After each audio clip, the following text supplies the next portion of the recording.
नमस्कार दोस्तों, मेरा नाम है राहुल यादव और आप सभी का स्वागत है इन्वेस्ट राइट की एक नई वीडियो में।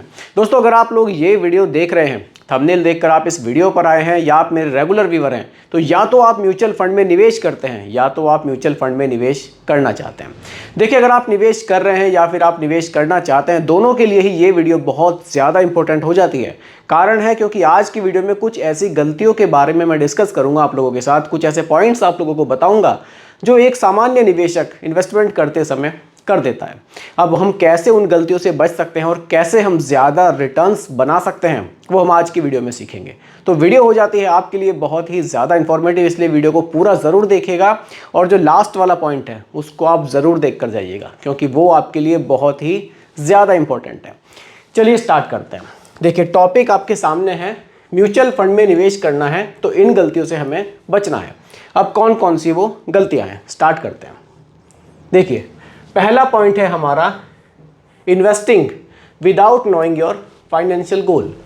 अब देखिए, लोग इन्वेस्ट करना स्टार्ट कर देते हैं। जैसे ही लोगों ने सुना कि यार म्यूचुअल फंड से अच्छे रिटर्न्स मिल रहे हैं, चलो ठीक है मैं भी पैसा इन्वेस्ट करता हूँ। अब स्टार्ट कर दिया। जब स्टार्ट किया तो पूछा कि भाई आपका गोल क्या है, आप किस लिए इन्वेस्ट करना चाहते हैं। आप 10 साल के लिए, 15 साल के लिए, 20 साल के लिए, कि नहीं मैंने तो बस ऐसे ही स्टार्ट कर दी। ऐसे ही स्टार्ट नहीं करना है। आपका जो गोल है वो क्लियर होना चाहिए कि आप अपनी रिटायरमेंट के लिए निवेश करना चाहते हैं। क्योंकि देखिए, एक सामान्य आदमी के कुछ फाइनेंशियल गोल्स होते हैं। या तो अपने रिटायरमेंट को वो अच्छा बनाना चाहते हैं, या तो वो बच्चों की हायर एजुकेशन के लिए इन्वेस्टमेंट करना चाहते हैं, या तो बच्चों की शादी के लिए या अपनी शादी के लिए कुछ फंड्स वो जमा करना चाहते हैं, या तो एक अच्छा सा वो अपने लिए एक घर खरीदना चाहते हैं। बाकी और भी हो सकते हैं, गाड़ी वाड़ी भी लोग खरीदते हैं। ये कुछ सामान्य से गोल्स होते हैं एक सामान्य आदमी के, जिनके लिए वो इन्वेस्टमेंट अपना स्टार्ट करता है। तो ये गोल हमें क्लियर होने चाहिए। देखिए, अगर हमारा फाइनेंशियल गोल हमें क्लियर होगा कि मुझे इस गोल के लिए पैसा इन्वेस्टमेंट अपना इन्वेस्ट करना है, तो ज़्यादा सही रहेगा। सही क्यों रहेगा? एक तो जब तक आप इस गोल के लिए पैसा जमा करते रहेंगे, उस पैसे को आप बीच में विड्रॉल नहीं करेंगे। कहीं ना कहीं ये साइकोलॉजिकल थोड़ा सा फर्क रहता है कि जो मेरा गोल है रिटायरमेंट का, मान लीजिए गोल है, तो मैं अपने रिटायरमेंट के टाइम पर इस पैसे का यूज़ करूँगा। मान लीजिए आपने बच्चों की हायर एजुकेशन के लिए कोई SIP स्टार्ट करी है, तो आप उसको तब तक कंटिन्यू रखेंगे क्योंकि वो हायर एजुकेशन के लिए आपने स्पेशली एक SIP रखी है। ठीक इसी तरह से बच्चों की शादी के लिए या और भी कुछ आपके जो फाइनेंशियल गोल्स हैं। इसलिए फाइनेंशियल गोल क्लियर होना बहुत ज़रूरी है, क्योंकि फाइनेंशियल गोल को देखते हुए ही आप SIP का अमाउंट भी डिसाइड करेंगे और फिर कौन सी कैटेगरी के म्यूचुअल फंड में निवेश करना है वो भी इसी से क्लियर होगा, क्योंकि कितने साल के लिए आप SIP कर रहे हैं, ड्यूरेशन आपकी कितनी है, तभी एक आप अच्छा फंड सिलेक्ट करेंगे और ज़्यादा रिटर्न्स बना पाएंगे। अगले पॉइंट की तरफ बढ़ते हैं। देखिए, मार्केट में गिरावट को देखकर अपनी SIP को बंद कर देना, ये एक ऐसा पॉइंट है जो सामान्य आपको देखने को मिलेगा। ज़्यादातर इन्वेस्टर इन्वेस्ट करना स्टार्ट कर देते हैं। मेरे से बहुत सारे इन्वेस्टर्स मेरे साथ जुड़े हुए हैं जिनसे मेरी बात होती है। देखिए, अभी मार्केट आपने देखा बहुत हाई पे चल रहा था, तो काफ़ी सारे लोगों ने फटाफट से SIP शुरू कर दी कि यहाँ बहुत फ़ायदा है। फटाफट से किसी ने 10,000 की, किसी ने 15,000 की। लेकिन जैसे ही मार्केट में गिरावट आई तो लोगों ने SIP बंद करनी शुरू कर दी कि नहीं नहीं, ये तो स्टॉक मार्केट की तरह ही है, हमारा पैसा यहाँ डूब जाएगा, हम तो बर्बाद हो जाएंगे, हम नहीं करेंगे। अगर आप मार्केट के उतार चढ़ाव को नहीं झेल सकते तो आपको SIP में निवेश करना ही नहीं चाहिए। और देखिए, सामान्यतः आप अगर देखेंगे, अगर आप लंबे समय के लिए निवेश करेंगे तो जो मार्केट का उतार चढ़ाव है उसका जो जोखिम है वो काफ़ी हद तक आपका कम हो जाता है। क्योंकि आप लंबे समय में अगर मार्केट को देखेंगे तो मार्केट आपको बढ़ता हुआ ही दिखाई देगा। जब भी मार्केट डाउन होती है तो आपके पास एक ऑप्शन आता है कि आप कुछ पैसा वहाँ और एक्स्ट्रा भी निवेश कर सकते हैं। वो SIP को बंद करने का समय नहीं है, वो थोड़ा सा एक्स्ट्रा पैसा निवेश करने का एक समय होता है। इस चीज़ को ध्यान रखना है। कभी भी अगर मार्केट में गिरावट आती है, इसको देखकर घबरा कर आपको SIP को बंद नहीं करना है, नहीं तो आप ज़्यादा प्रॉफिट यहाँ से नहीं बना पाएंगे। जो एक निवेशक इस टाइम को झेल जाएगा, इस समय अपने निवेश कंटिन्यू रखेगा, वो आपसे ज़्यादा प्रॉफिट बना जाएगा। आगे बढ़ते हैं अगले पॉइंट की तरफ। देखिए, SIP के लिए सही अमाउंट डिसाइड ना कर पाना, ये भी एक बहुत बड़ी गलती है जो एक सामान्य निवेशक से हो जाती है। देखिए, या तो लोग क्या करते हैं, अमाउंट को ना बहुत ज़्यादा रख लेते हैं कि यार यही मैं अपना पूरा पैसा लगाऊंगा, मैं तो 10,000 की ही SIP करूंगा, इसको मैं कंटिन्यू रखूंगा, 15 साल 20 साल चलाऊंगा। लेकिन वो इस एसआईपी को कंटिन्यू नहीं रख पाते। कारण है जल्दबाजी में लिया गया डिसीजन। जल्दबाजी में एक बड़ा अमाउंट हमने सेलेक्ट कर लिया एसआईपी के लिए और फिर हम उसको कंटिन्यू नहीं कर पा रहे हैं। इससे अच्छा है आप 10,000 की जगह 5,000 रखिए, लेकिन आप उसको कंटिन्यू रखिए। क्योंकि एसआईपी देखिए एक सिस्टमेटिक इन्वेस्टमेंट प्लान है, ये डिसिप्लिन में इन्वेस्टमेंट यहाँ चाहता है। आप एक डिसिप्लिन में इन्वेस्टमेंट करें। अगर आपकी एसआईपी की कोई डेट है 5 है 10 है 15 जो भी है, उस डेट में आपकी एसआईपी पे हो जानी चाहिए। ऐसा नहीं है कि आपने इस महीने तो पे कर दी, अगले महीने आपने कहा इस महीने पे नहीं करूँगा, फिर उससे अगले महीने आप पे कर रहे हैं। ये सब सही नहीं है। अगर आपको एक अच्छे रिटर्न्स जनरेट करने हैं, एक सही अमाउंट अपने लिए डिसाइड कीजिए जिस अमाउंट को आप कंटिन्यू रख सकें।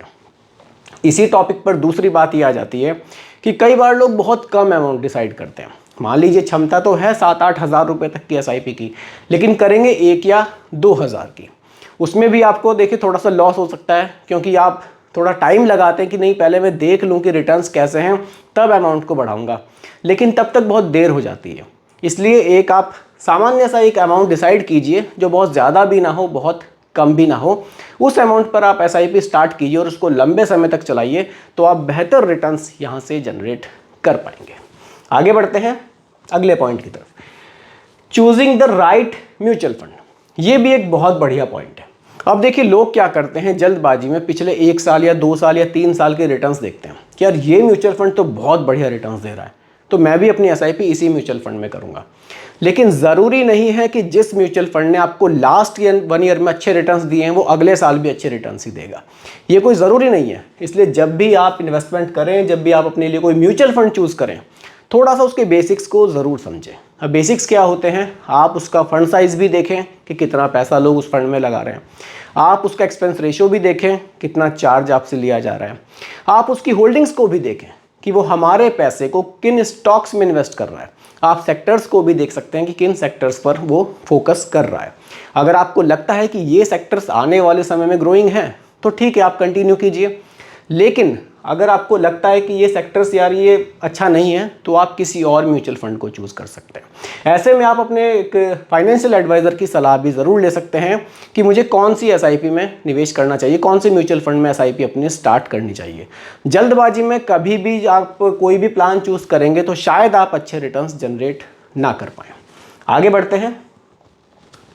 देखिए डाइवर्सिफाइड पोर्टफोलियो बनाना, पोर्टफोलियो मैनेजमेंट। अब ये जो चीज़ है ना, यहाँ लोग थोड़ा सा जल्दबाजी में गड़बड़ कर जाते हैं। गड़बड़ क्या होती है, देखिए हम लोग क्या करते हैं, ज़्यादातर एक सामान्य निवेशक की बात मैं बता रहा हूँ क्योंकि मैं काफ़ी लोगों से देखे टच में रहता हूँ। अगर लार्ज कैप लेंगे तो लार्ज कैप को ही ले लेंगे। अगर देखेंगे कि यार रिटर्न्स स्मॉल कैप में अच्छे हैं तो ज़्यादा पैसा स्मॉल कैप में ही निवेश कर देंगे। ये पोर्टफोलियो बनाना नहीं हुआ। पोर्टफोलियो को बैलेंस बनाना बहुत ज़रूरी होता है। देखिए बैलेंस पोर्टफोलियो कैसे बनता है, आप लार्ज कैप भी रखिए, आप मिड कैप भी रखिए, आप थीमेटिक भी रखिए, आप थोड़ा सा स्मॉल कैप भी रखिए, आप थोड़ा सा फ्लेक्सी कैप भी रखिए। अगर आपका अमाउंट अच्छा है तो आप थोड़ा सा कैटेगरी सारी रखिए, थोड़ा सेक्टर्स पर फोकस रखिए। ये भी ध्यान रखिए कि कहीं मेरा जो पोर्टफोलियो है वो ओवरलैप तो नहीं हो रहा है। इन सब चीज़ों को देखते हुए बढ़िया पोर्टफोलियो बनाइए, क्योंकि पोर्टफोलियो बनाना देखिए सभी को नहीं, सब लोग नहीं बना सकते हैं पोर्टफोलियो। लेकिन एक सामान्य बात मैं आपको बता रहा हूँ, आप थोड़ा सा पोर्टफोलियो में कोशिश ये कीजिए कि आपका पैसा स्मॉल कैप में ज़्यादा ना जाए। कहीं ऐसा ना हो कि आप मैक्सिमम पैसा स्मॉल कैप में निवेश कर रहे हैं और मार्केट में कुछ करेक्शन आए तो आपके रिटर्न्स बहुत ज़्यादा गिर गए।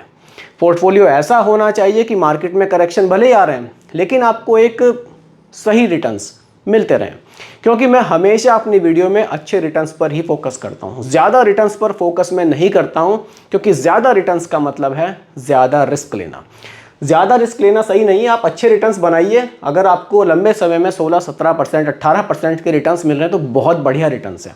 आप 40-50% के रिटर्न्स के चक्कर में भागेंगे तो कहीं ना कहीं रिस्क आप बहुत ज़्यादा लेंगे और कई बार ये आपको लॉस की तरफ भी ले जा सकता है। पोर्टफोलियो बनाइए बढ़िया सा, थोड़ा सा लार्ज कैप भी रखिए, थोड़ा सा आप फ्लेक्सी कैप भी रखिए, थोड़ा स्मॉल कैप भी रखिए, थीमेटिक भी ज़रूरी है रखना। तो इस तरह से एक बैलेंस पोर्टफोलियो बनाना हमारे लिए ज़रूरी है। इसके रिगार्डिंग आप मुझे इंस्टाग्राम पर भी फॉलो कर सकते हैं, वहाँ मुझे मैसेज कर सकते हैं। मैं आपके लिए एक पोर्टफोलियो वहाँ बनाकर आपको मैं भेज भी सकता हूँ, कोई दिक्कत नहीं है। क्योंकि अगर आप एक इन्वेस्ट करना चाहते हैं, आप थोड़ी सलाह लेना चाहते हैं तो बिल्कुल कोई दिक्कत नहीं है। आप लोग मुझे इंस्टाग्राम पर फॉलो कर सकते हैं, वहाँ आप लोग मुझे मैसेज कर सकते हैं। मुझे खुशी होगी कि मैं आप लोगों की किसी तरह से भी हेल्प कर पाऊँ। एक्सपेंस रेशियो, एग्जिट लोड, इन दो चीज़ों को लोग कई बार नज़रअंदाज कर देते हैं, जबकि ये चीज़ें बहुत ज़रूरी हैं। एक्सपेंस रेशियो दोस्तों वो खर्चे होते हैं जो हमारे फंड को मैनेज करने के लिए हमसे चार्ज किए जाते हैं। एक्सपेंस रेशियो जितना कम रहेगा हमारे लिए उतना ही अच्छा रहेगा। एग्जिट लोड, इसको तो बहुत से लोग देखते ही नहीं हैं कि ये है क्या। देखिए, बहुत से म्यूचुअल फंड्स में एग्जिट लोड लिया जाता है, बहुत से ऐसे फंड्स हैं जिनमें नहीं भी लिया जाता या बहुत कम लिया जाता है। एग्जिट लोड सामान्यतः हमें 1% का देखने को मिलता है, यानी कि अगर आप 1 साल से पहले पैसा विड्रॉल कर रहे हैं तो आपको 1% एग्जिट लोड देना होगा। तो ये थोड़ा सा एक ऐसा पॉइंट है, इस पर आप ज़रूर फोकस करें जब भी आप इन्वेस्ट करें कि एग्जिट लोड इस फंड में मुझसे कितना चार्ज किया जा रहा है। और एग्जिट लोड जैसे 1 साल से पहले आपको विड्रॉल नहीं करना, आप 1 साल बाद विड्रॉल कर लें तो आप इस एग्जिट लोड से बच सकते हैं। बाकी एक्सपेंस रेशियो, जैसे कि मैंने आपको बताया, खर्चे होते हैं। एक्सपेंस रेशियो आपको हर फंड में अलग अलग देखने को मिलेगा। यहाँ डायरेक्ट प्लान और रेगुलर प्लान में भी आपको काफ़ी डिफरेंस देखने को मिलता है। अब डायरेक्ट और रेगुलर प्लान की बात तो मैं इसलिए नहीं कर रहा हूँ क्योंकि कुछ लोग चाहते हैं कि वो रेगुलर प्लान ही लें। कारण है कि डायरेक्ट प्लान देखिए हर कोई नहीं ले पाता, क्योंकि इसमें सब कुछ अपने आप ही करना होता है और ऐप के थ्रू निवेश करना होता है। कुछ लोग कमेंट मुझे करते हैं कि ये थोड़ा सा हमें रिस्की लगता है। देखिए, रिटर्न्स रेगुलर प्लान में और डायरेक्ट प्लान में थोड़े कम ज़्यादा हो सकते हैं, लेकिन इन्वेस्ट करना ज़रूरी है। आप रेगुलर और डायरेक्ट के चक्कर में अगर इन्वेस्ट ही नहीं कर रहे हैं तो उससे तो अच्छा है कि आप रेगुलर में इन्वेस्ट कर लें। इन्वेस्टमेंट आपका कंटिन्यू रहना वो ज़रूरी है। आगे बढ़ते हैं। ये आ जाता है दोस्तों हमारा एकदम लास्ट पॉइंट, जो मैंने आपसे कहा था कि आपके लिए बहुत इंपॉर्टेंट है। इंपॉर्टेंट क्यों है उसको समझिए। ये आ जाता है टैक्स। अब टैक्स यहाँ दो तरह के हैं, LTCG और STCG, long term capital gain और शॉर्ट टर्म कैपिटल गेन। दो तरह के टैक्स यहाँ हमें देने पड़ते हैं। देखिए, पहले बात करते हैं STCG की, शॉर्ट टर्म कैपिटल गेन। ये 20% हमें देना पड़ रहा है। पहले ये 15% था, अब इसको बढ़ाकर 20% कर दिया गया है। मान लीजिए आपने इन्वेस्टमेंट किया 3 लाख रुपए का, उस पर आपको जो प्रॉफिट हुआ वो हुआ 1.5 लाख रुपए का। अब आपको टैक्स कितना देना होगा? आपको इस 1.5 लाख रुपए पर 20% टैक्स देना होगा अगर आप इस पैसे को शॉर्ट टर्म के लिए इन्वेस्ट कर रहे हैं, यानी कि 1 साल से पहले अगर आप विड्रॉल कर रहे हैं, जो आपने प्रॉफिट बनाया उसको आप निकाल रहे हैं, तो 20% आपको टैक्स देना होगा, यानी कि टैक्स हो जाएगा 30,000। सीधा सीधा 1.5 लाख का 20% आपने टैक्स दे दिया। कोई बात नहीं। अब आते हैं दोस्तों LTCG पर। देखिए, LTCG पर कितना टैक्स है? 12.5% का। इन्वेस्टमेंट 3 लाख का हुआ, 1.5 लाख रुपए का आपने प्रॉफिट बनाया। अब LTCG में गवर्नमेंट का एक थोड़ा सा रिलैक्सेशन भी है यहाँ पे आपको 1,25,000 रुपये की छूट भी मिलती है। यानी कि जो आपका प्रॉफिट था 1.5 लाख रुपए का, उसमें आपने 1,25,000 की छूट आपको मिल गई, तो आपने जो यहाँ टैक्स देंगे वो आप देंगे 25,000 पर। और 25,000 का कितना परसेंट आप टैक्स देंगे? 12.5%, जो बनता है 3,125 रुपये। तो ये थोड़ी सी स्मार्ट इन्वेस्टिंग यहाँ हो जाती है। अगर आप थोड़ा जल्दबाजी करके अपने पैसे को विड्रॉल करते हैं तो आपने टैक्स दिया 30,000 का, थोड़ा सा आपने होल्ड किया, फिर उसके बाद विड्रॉल किया तो आपने टैक्स दिया 3,125 रुपये का। कितना बड़ा डिफरेंस आपको देखने को मिलता है। लेकिन कुछ लोग जल्दबाजी में गलती कर जाते हैं, पैसे को जल्दी विड्रॉल करने के चक्कर में टैक्स बहुत ज़्यादा उनसे यहाँ चार्ज कर लिया जाता है। तो जल्दबाजी नहीं करनी है, थोड़ा सा धैर्य से काम लेना है और बहुत देखभाल कर अपने पैसे को विड्रॉल करना है कि हाँ, अब मेरे एग्जिट लोड भी मेरे ऊपर चार्ज नहीं किया जाएगा और यहाँ मुझे छूट भी मिल जाएगी, तब पैसे को विड्रॉल करना है। इन सब चीज़ों का ध्यान रखेंगे तो ज़्यादा बेनिफिट आप म्यूचुअल फंड में निवेश करके आप बना पाएंगे। देखिए, म्यूचुअल फंड में वैसे भी जब आप निवेश कर रहे हैं ना, यहाँ सब कुछ धैर्य का ही खेल है। जितना ज़्यादा धैर्य आप रखेंगे उतने ही ज़्यादा रिटर्न्स आप म्यूचुअल फंड से बना पाएंगे। जो लोग बहुत जल्दी धैर्य खो देते हैं वो कहीं ना कहीं लॉस की तरफ ही जाते हैं। तो दोस्तों, यही आज की वीडियो का टॉपिक था कि कौन कौन से ऐसे बेसिक पॉइंट्स हैं जिन पर हमें फोकस करना चाहिए, जिसमें एक सामान्य निवेशक थोड़ी सी गलती कर देते हैं। उम्मीद करता हूं कि टॉपिक आपको पूरी तरह से क्लियर हुआ होगा। फिर भी कोई कंफ्यूजन हो आप मुझे कमेंट कीजिएगा, रिप्लाई मैं आपको ज़रूर करूंगा। बाकी दोस्तों, रिकमेंडेशन नहीं है, केवल एजुकेशनल पर्पस वीडियो आप लोगों के लिए बनाया गया है, क्योंकि म्यूचुअल फंड का जो भी निवेश है वो बाजार जोखिमों के अधीन होता है। बाकी वीडियो पसंद आई हो लाइक शेयर ज़रूर कीजिएगा और मेरे चैनल पर अगर आप नए हैं इसको भी सब्सक्राइब आप ज़रूर कीजिएगा। नमस्कार।